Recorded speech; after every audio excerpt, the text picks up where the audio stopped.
എല്ലാവർക്കും ഇഷ്ടമാണ് കവിഞ്ഞൊഴുകുന്ന അനുഗ്രഹം, കവിയുന്ന അളവിലുള്ള അനുഗ്രഹം. ഇവിടെ ഇന്നെൻ്റെ ജീവിതം താളം തെറ്റിപ്പോയി, ഇന്നെൻ്റെ ജീവിതം എല്ലാം തീർന്നു പോയി എന്ന് ചിന്തിക്കുന്ന ആരെങ്കിലും ഉണ്ടെങ്കിൽ ഒന്ന് ഞാൻ നിങ്ങളോടൊന്ന് ദൈവത്തിൻ്റെ ആത്മാവരാൽ വിളിച്ചു പറഞ്ഞോട്ടെ, ഇറ്റ്സ് നോട്ട് ടു ലേറ്റ്.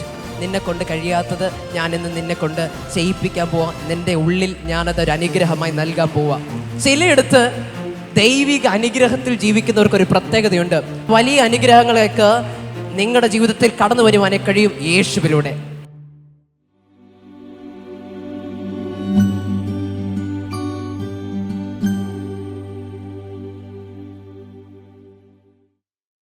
വളരെ വേഗത്തിൽ ഒരു വാക്യം നമുക്കെടുക്കാം, വായിക്കാം. ലൂക്കോസ് എഴുതിയ സുവിശേഷം 5-ാം അധ്യായം അതിൻ്റെ 1 മുതലുള്ള വാക്യങ്ങൾ നമുക്കെടുത്ത് വായിക്കാം. വായിക്കാമോ? റെഡി? അവൻ ഗന്നേസരത്ത് തടാകത്തിന്റെ കരയിൽ നിൽക്കുമ്പോൾ പുരുഷാരം ദൈവവചനം കേൾക്കേണ്ടതിന് അവനെ തിക്കിക്കൊണ്ടിരിക്കയിൽ 2 പടക് കരക്കെടുത്ത് നിൽക്കുന്നത് അവൻ കണ്ടു. അവയിൽ നിന്ന് മീൻപിടിക്കാർ ഇറങ്ങി വല കഴുകുകയായിരുന്നു. ആ പടകുകളിൽ ശീമോനുള്ളതായ ഒന്നിൽ അവൻ കയറി. കരയിൽ നിന്ന് അല്പം നീക്കണം എന്ന് അവനോട് അപേക്ഷിച്ചു. അങ്ങനെ അവൻ പടകിലിരുന്നു പുരുഷാരത്തെ ഉപദേശിച്ചു. സംസാരിച്ചു തീർന്നപ്പോൾ അവൻ ശീമോനോട് ആഴത്തിലേക്ക് നീക്കി മീൻപിടുത്തത്തിന് വല ഇറക്കുവിൻ എന്ന് പറഞ്ഞു. അതിന് ശീമോൻ, നാഥ, ഞങ്ങൾ രാത്രി മുഴുവനും അധ്വാനിച്ചിട്ടും ഒന്നും കിട്ടിയില്ല. എങ്കിലും നിന്റെ വാക്കിന് ഞാൻ വല ഇറക്കാം എന്ന് ഉത്തരം പറഞ്ഞു. അവർ അങ്ങനെ ചെയ്തപ്പോൾ പെരുത്ത മീൻകൂട്ടം അകപ്പെട്ട് വല കീറാറായി. Hallelujah, hallelujah. നമ്മളെല്ലാവരും ആഗ്രഹിക്കും 100-ൽ 110 മാർക്ക് കിട്ടിയെങ്കിൽ. ആമേൻ. ചിലരൊക്കെ പറയും 110% എനിക്ക് ഉറപ്പാണ്. 100 അല്ല 110 ഇടണം. ഹാൻഡ് റൈറ്റിങ്ങിനും പിന്നെ വ്യക്തമായി വിവരിച്ചതിന് പ്ലസ് എക്സ്ട്രാ മാർക്ക് വാങ്ങണം എന്നൊക്കെ ചിലപ്പോഴൊക്കെ നമ്മൾ കുഞ്ഞുങ്ങളോട് പറയാറുണ്ട്. എല്ലാവർക്കും ഇഷ്ടമാണ് കവിഞ്ഞൊഴുകുന്ന അനുഗ്രഹം, കവിയുന്ന അളവിലുള്ള അനുഗ്രഹം. ഇവിടെ നമുക്ക് വായിച്ചപ്പോൾ മനസ്സിലാക്കാൻ കഴിയുന്നതും ശീമോൻ പത്രോസിൻ്റെ വല കീറാറാകുന്ന രീതിയിൽ, ഇനി മറ്റ് ബുക്കുകളൊക്കെ വായിക്കുമ്പോൾ മുങ്ങുമാറുന്ന രീതിയിൽ. Hallelujah, hallelujah. ഇവിടെ സംഭവം മറ്റൊന്നുമല്ല. ശീമോൻ എന്ന് പറയുന്ന ഒരു വളരെ വളരെ കെയർ ഫ്രീ ആയിട്ടുള്ള, വളരെ റിലാക്സ്ഡ് ആയിട്ടുള്ള, വളരെ ഫേമസ് ആയിട്ടുള്ള, എല്ലാവർക്കും നാട്ടുകാർക്കൊക്കെയും എല്ലാവർക്കും ഇവനെപ്പറ്റി അറിയാം. കാരണം അത്ര പോപ്പുലറാണ് ഷീമോൻ എന്ന് പറയുന്ന മീൻപിടുക്കാരൻ. കാരണം എല്ലാവരും എങ്ങനെയും സൂത്രത്തിലൂടെയും കബളിപ്പിച്ചും ഒക്കെ തൻ്റെ സ്വന്തം കാര്യങ്ങളെ കഴിച്ചു പോകുന്ന, പലർക്കും ഇഷ്ടമില്ലാതിരുന്നതും ചിലർക്ക് ഇഷ്ടപ്പെടുന്നതുമായിട്ടുള്ള ഒരു റൗഡി ഗ്യാങ്ങിൽ പെടുന്ന വ്യക്തി പോലെയുള്ള ഒരു വ്യക്തിയായിരുന്നു ഷീമോൻ പത്രോസ്. ഷീമോൻ പത്രോസിൻ്റെ ജീവിതത്തിൽ അവന് വളരെ ഫേമസ് ആയിട്ടുള്ള, വളരെ മനോഹരമായിട്ടുള്ള ലൈഫ് സ്റ്റൈൽ ഉണ്ടായിരുന്നു. പക്ഷേ ചില ദിവസങ്ങൾ കഴിഞ്ഞപ്പോൾ അവൻ്റെ ലൈഫിൻ്റെ താളം തെറ്റിപ്പോയി. അവൻ വിചാരിച്ചു, ഞാനിങ്ങനെ കറങ്ങി അടിച്ച് നടന്നാൽ എൻ്റെ കാര്യങ്ങളൊക്കെ ശരിയാകും, ഞാൻ കോപ്പി അടിച്ച് എഴുതിയാൽ ശരിയാകും, ഞാൻ പഠിക്കാതെ പോയി എഴുതിയാൽ ശരിയാകും, ഞാനെല്ലാം എങ്ങനെയെങ്കിലുമൊക്കെ കാട്ടിക്കൂട്ടി ചെയ്താൽ ശരിയാകും. അവൻ ടീച്ചേഴ്സിനെ എന്നും വീട്ടിൽ വിളിച്ചിട്ട് ഇനി ഇവനെ സ്കൂളിൽ വിടണ്ട എന്ന് പറയുന്ന രീതിയിൽ കുറച്ച് ഷോ ഒക്കെ ചെയ്ത്, അല്ലെങ്കിൽ കുറച്ച് ഹിസ്റ്ററിയൊക്കെ ചെയ്ത്, അങ്ങനെ സ്കൂളിൽ ഫേമസ് ആയി കഴിഞ്ഞാൽ എല്ലാം ശരിയാകും എന്നൊക്കെ വിചാരിച്ചു. ആമേൻ, ഹല്ലേലൂയ. ഇനി കുട്ടികളെ മാത്രം ഞാൻ ഫോക്കസ് ചെയ്യുന്നില്ല. ഇനി ചിലരുണ്ട് നല്ല കാലത്തൊക്കെയും അധ്വാനിക്കാതെ വേണം മദ്യപിച്ചും, അല്ലെങ്കിൽ ഉള്ള കാശ് അത്രയും അല്ലെങ്കിൽ ലാവിഷായിട്ട് ജീവിച്ച് ഒന്നും സമ്പാദിക്കാൻ പറ്റിയില്ല. അങ്ങനെ ഇരിക്കുന്ന സമയത്തിൽ ഒരാവശ്യം വന്നപ്പോൾ എല്ലാം കയ്യിൽ നിന്ന് നഷ്ടപ്പെട്ട അവസ്ഥയിൽ ശൂന്യതയുടെ മധ്യത്തിൽ നിൽക്കുന്ന ഒരു വ്യക്തി.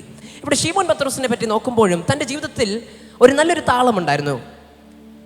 തൻ്റെ ജീവിതം മനോഹരമല്ലെങ്കിലും മാർക്കൊന്നുമില്ല, മാർക്കില്ല, പഠിക്കത്തില്ല, അടി ബഹളം, എപ്പോഴും പരാതികളെങ്കിലും ഭയങ്കര പോപ്പുലറായിരുന്നു, വളരെ ഒരു ഫേമസ് ആയിട്ടുള്ളൊരു വ്യക്തിയായിരുന്നു. പക്ഷെ ഒരിക്കൽ അവൻ്റെ ജീവിതത്തിലെ താളം തെറ്റുവാനിടയായിത്തീർന്നു.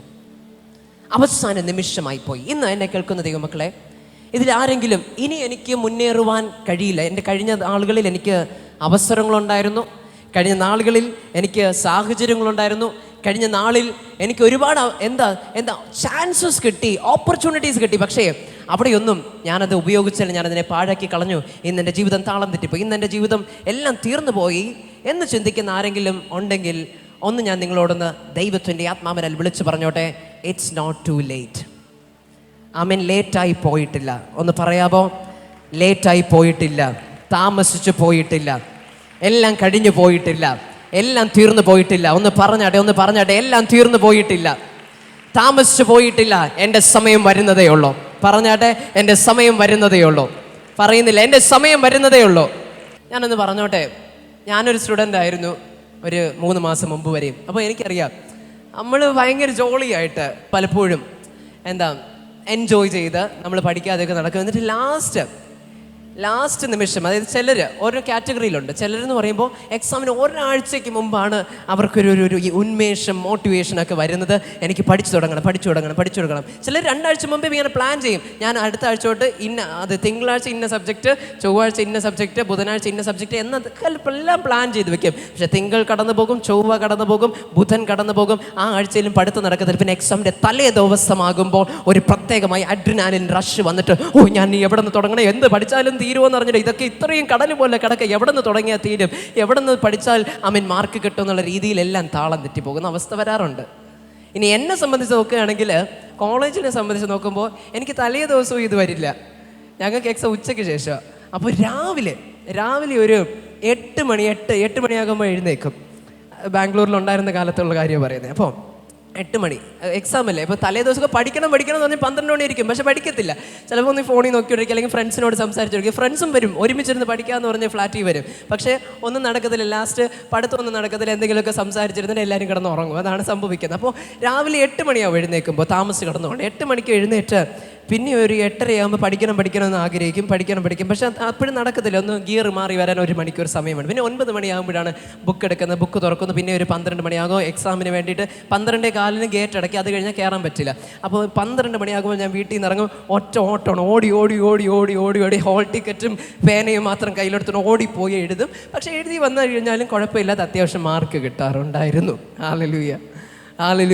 ആരും ഞാൻ പ്രചോദിപ്പിക്കുന്നതല്ല ഇങ്ങനെ ഒരു ലൈഫ് സ്റ്റൈലിലോട്ട് വരാനായിട്ട്. പക്ഷെ ഞാൻ പറഞ്ഞു വരുന്നത്, ഒരുപക്ഷെ എനിക്ക് ചിന്തിക്കാം, ഇറ്റ് വാസ് ടു ലേറ്റ്, താമസിച്ചു പോയി, എല്ലാം കഴിഞ്ഞു പോയി, ഇനി ഒരു അവസരമില്ല, ഇനി പറ്റത്തില്ല എന്ന് വിചാരിക്കാം.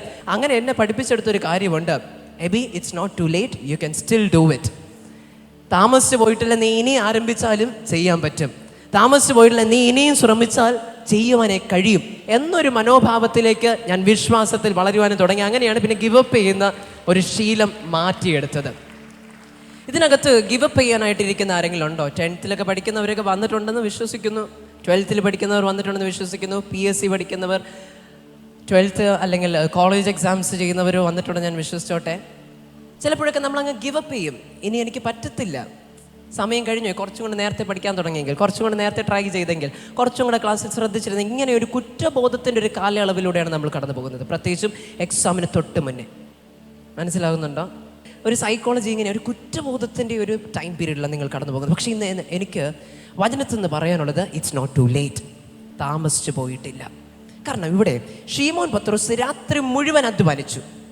രാത്രി മുഴുവൻ അവൻ്റെ പടകും എടുത്തുകൊണ്ട് കടലിൽ പോയി മീൻ പിടിക്കാൻ പോയി. പക്ഷേ ഒരൊറ്റ മീൻ തരി കിട്ടിയില്ല. നമ്മളിങ്ങനെ രാത്രി ഇരുന്ന് പഠിക്കാന്ന് പറഞ്ഞാൽ രാത്രി മൊത്തം ബുക്ക് തുറന്ന് വെച്ചിരിക്കും, പക്ഷേ ഒരു തരിയുടെ നോളജ് പോലും ബ്രെയിൻ ഇരിക്കത്തില്ല. രാവിലെ ആകുമ്പോൾ എല്ലാം മറന്നു പോകും. അല്ലേ? ശരിയാണോ? അത് എൻ്റെ മാത്രം അനുഭവമാണോ പറയുന്നത് എനിക്കറിയത്തില്ല. രാത്രി ഇങ്ങനെ കഷ്ടപ്പെട്ട് അതാണ് ഇതാണെന്നൊക്കെ പറഞ്ഞ് A+B = എനിക്കറിഞ്ഞില്ലാത്ത കാര്യമൊക്കെ അങ്ങനെ പറഞ്ഞ് എല്ലാം പഠിച്ചിട്ട് ഒന്നും കിട്ടിയില്ല, എല്ലാം നഷ്ടപ്പെട്ടു പോകുന്ന അവസ്ഥ, ശൂന്യമായ പടക്. അങ്ങനെ ഇരിക്കുമ്പോഴാണ് യേശു എന്ന് പറയുന്ന മറ്റൊരു ഫേമസ് റബ്ബി, ഈ റബ്ബി അല്ലെങ്കിൽ ഈ ഗുരു ഫേമസ് എന്ന് പറയുമ്പോൾ തോക്കാനായിട്ടിരിക്കുന്ന പിള്ളേരെ ജയിപ്പിക്കുന്ന പരിപാടിയുള്ള ശക്തിയുള്ള ഒരു റബ്ബിയാണ്. റബ്ബി എന്നുള്ള വാക്ക് ഗുരു എന്നാണ്. അപ്പോൾ ഈ ടീച്ചർ, ഗുരുവിൻ്റെ ഇംഗ്ലീഷ് എന്താ? ടീച്ചർ. അപ്പോൾ ഈ ടീച്ചറിൻ്റെ പ്രത്യേകത പറഞ്ഞിങ്ങനെ ജീവിതത്തിൽ ഗിവപ്പ് ചെയ്യാൻ നിൽക്കുന്ന, തകർന്നു നിൽക്കുന്ന, തോൽവിയുടെ അറ്റത്ത് നിൽക്കുന്ന ആൾക്കാരെയൊക്കെ രക്ഷിക്കുന്ന ഒരു സ്വഭാവക്കാരനായിരുന്നു യേശു പറയുന്ന ടീച്ചർ. അപ്പോൾ യേശു എന്ന് പറയുന്ന ഈ റബ്ബി, ഈ ടീച്ചർ, ഈ ഫേമസ് ടീച്ചർ, ബൈജൂസൊക്കെ പോലെ വളരെ ഫേമസ് ആയിട്ടുള്ള ടീച്ചർ, അന്നത്തെ കാലത്ത് യേശു വരിക ഗന്നസരത്ത് എന്ന് പറയുന്ന തടാകത്തിൽ. അവിടെയാണ് ഈ ശീമോൻ പത്രോസ്, ആ സ്കൂളിലാണ് മീൻ പിടിച്ചുകൊണ്ടിരിക്കുന്നത്. അപ്പോൾ ആ സ്കൂളിലേക്ക് യേശു എന്ന ടീച്ചർ കടന്നു വരുന്നു. അവിടെ യേശു കർത്താവ് കുറേ പഠിപ്പിക്കുന്നു. ലാസ്റ്റ് റിവിഷൻ നടത്തുകയാണ്. മക്കളെ ശ്രദ്ധിച്ച് കേട്ടോണം, ഇങ്ങനെയാണ് കാര്യങ്ങൾ, ദൈവരാജ്യത്തിൽ പോകണമെങ്കിൽ ഇങ്ങനെ കാര്യങ്ങൾ ചെയ്യണം എന്നൊക്കെ പറഞ്ഞ് ലാസ്റ്റ് റിവിഷൻ നടത്തുമ്പോഴും ശീമോൻ പത്രോസിന് എന്തില്ല? മനസ്സില്ല കേൾക്കാൻ. അത്രയും ബാക്ക് ബെഞ്ചറായിരുന്നു ഷീമോൻ പത്രോസ്. അവൻ ശ്രദ്ധിക്കാതെ അവൻ വലയും കഴുകി, ഇനിയിപ്പോൾ ഒന്നും ചെയ്തിട്ട് കാര്യമില്ല, എല്ലാം പോയി, ഇനി ഇതും കൂടെ കേട്ട ഉള്ള ടെൻഷനും കൂടെ വരത്തേ ഉള്ളൂ എന്ന് പറഞ്ഞ് അവൻ്റെ നിരാശയുടെ വല കഴുകിക്കൊണ്ടിരിക്കുകയായിരുന്നു. അങ്ങനെ ഇരുന്നപ്പോൾ ഈ യേശുവിനൊരു പ്രത്യേകതയുണ്ട്. അങ്ങനെ ആരെയും അങ്ങനെ വിട്ടുകൊടുക്കുന്നവനല്ല, തോൽക്കാനായിട്ട് നിൽക്കുന്നവനല്ല, എങ്ങനെയെങ്കിലും ജയിപ്പിക്കുവാനായി കഴിയുന്നവനാണ് യേശു.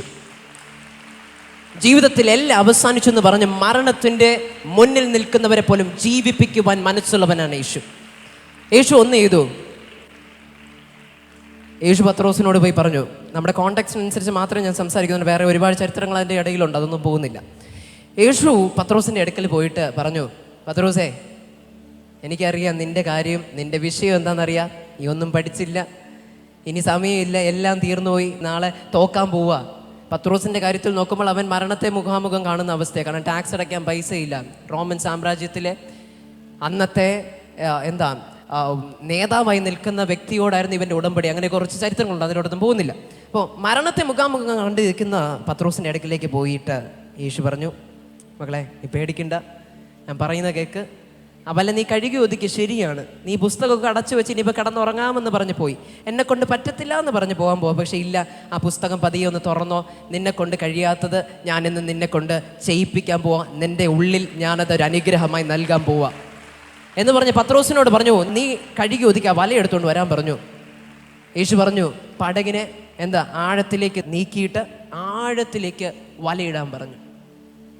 അപ്പോൾ പത്രോസ് പറയുക, ആറ്റിറ്റ്യൂഡ് അപ്പോഴും ശരിയല്ല കേട്ടോ, ബാക്ക് ബെഞ്ചർ ആറ്റിറ്റ്യൂഡാണ്. പറയുക, കർത്താവേ, ഞാൻ കഴിഞ്ഞ ദിവസം രാത്രി മൊത്തം ഇരുന്ന് പലയൊക്കെ പിടിച്ചതന്നെ, അതുകൊണ്ട് ഇനി പറഞ്ഞിട്ടൊന്നും കാര്യമൊന്നുമില്ല, ഇനി നിങ്ങൾ പറഞ്ഞുകൊണ്ട് ഞാൻ ചെയ്യാം, അല്ലാതെ എനിക്ക് താല്പര്യമൊന്നുമില്ല, ഇനി ഇതൊന്നും നടക്കാൻ പോകുന്നതെന്ന് എനിക്ക് തോന്നുന്നൊന്നുമില്ല എന്ന രീതിയിൽ ആറ്റിറ്റ്യൂഡ് അപ്പോഴും മോശമായിരുന്നു. പക്ഷെ എൻ്റെ ദൈവത്തിൻ്റെ ഒരു പ്രത്യേകത, നീ ബാഡ് ആറ്റിറ്റ്യൂഡിലാണെങ്കിലും ദൈവസന്നിധിയിൽ അപ്പ എന്നെ സഹായിക്കണമെന്ന് ചോദിച്ചാൽ ആമേൻ, ആറ്റിറ്റ്യൂഡൊന്നും കാണിക്കാതെ സ്നേഹത്തോടെ സഹായിക്കുന്ന ഒരു യേശുവാണ് നമ്മുടെ യേശു. ആമേൻ.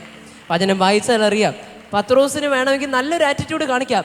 യേശു എൻ്റെ അടുക്ക് വല്ലതും ചെയ്തു തരണേ, എൻ്റെ ജീവിതത്തെ അവസാനിക്കാൻ പോവാ, എനിക്ക് കുറച്ച് മീനിൻ്റെ ആവശ്യമുണ്ട്, കുറച്ച് സാമ്പത്തികത്തിൻ്റെ ആവശ്യമുണ്ട്, ഞാൻ രാത്രി മൊത്തം അധ്വാനിച്ചു, എനിക്കൊന്നും കിട്ടിയില്ല, എനിക്ക് എന്തെങ്കിലും തരണം എന്നല്ല.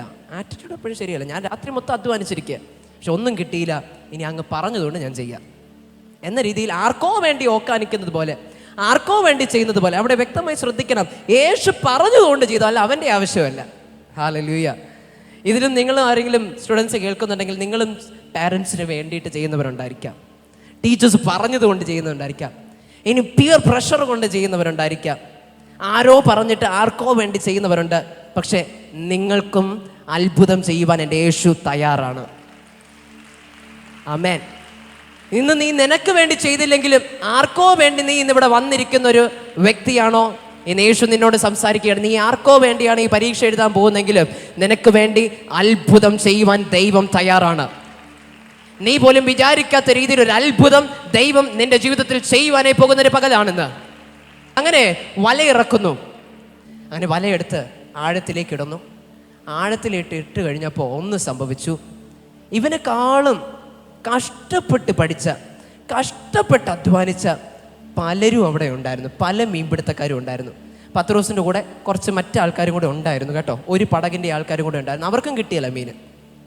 പത്രോസിനും പത്രോസിൻ്റെ ഫ്രണ്ട്സിനും കിട്ടിയില്ല. അതായത് രണ്ടുപേരും കഷ്ടപ്പെട്ട് അധ്വാനിച്ചു. പക്ഷേ ഒരുവന് മാത്രം അനുഗ്രഹം കിട്ടി. ആർക്കാ? യേശു പറഞ്ഞത് അനുസരിച്ചവന്, യേശുവിനെ കൂടെ പിടിച്ചവന്. ചിലയിടത്ത് ദൈവിക അനുഗ്രഹത്തിൽ ജീവിക്കുന്നവർക്കൊരു പ്രത്യേകതയുണ്ട്. കൂടെ നിന്നവരും രാത്രി മൊത്തം അധ്വാനിച്ചു പടകും കൊണ്ട്. പക്ഷെ അവർക്ക് കിട്ടാത്ത ഒരു പെരുത്ത മീൻകൂട്ടം യേശുവിൻ്റെ വാക്ക് കേട്ട് വലയിടുന്നവന് കിട്ടുമെന്നാണ് ഞാൻ പറയുന്നത്. ഇന്ന് നിന്റെ കൂടെ ഭയങ്കര പഠിപ്പിസ്റ്റുകൾ കാണുമായിരിക്കാം, പക്ഷെ അവർക്ക് കിട്ടാത്ത വലിയ അനുഗ്രഹങ്ങളൊക്കെ നിങ്ങളുടെ ജീവിതത്തിൽ കടന്നു വരുവാനേ കഴിയും യേശുവിലൂടെ. ആമേൻ.